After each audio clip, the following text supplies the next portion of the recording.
Hey, Radiance here.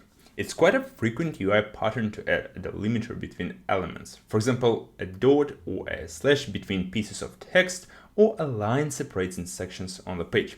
Today I want to share abstract React components built on top of basic Flexbox CSS for implementing such use cases in seconds. You can find both the demo and the source code in the description. Let's start with the stack separated by and its horizontal version stack separated by. They're built on top of stack component, which is basically a wrapper around Flexbox. While it's a very simple component, it's exceptionally useful because we apply it all the time and it saves time. If you want to learn more about the stack component, I have a dedicated video about it here. The stack separated by component receives the same props as the stack plus separator. While the stack component doesn't modify default attributes of Flexbox, here we want to introduce default values for gap and wrap because stack separated by will be used in specific scenarios where we usually want to have some distance set by default and elements to wrap to the next line. To iterate over the elements, we use react.children.toArray.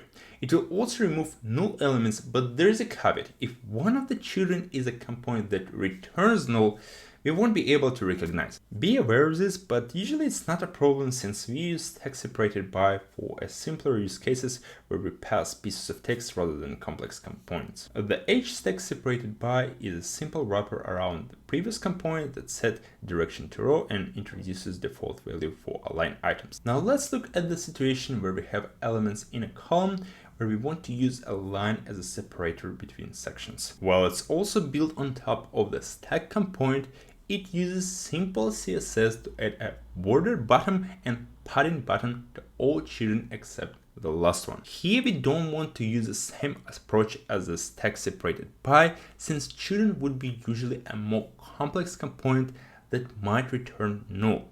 And in these scenarios, we would better rely on CSS. To become an effective programmer, check out my productivity app at increaser.org.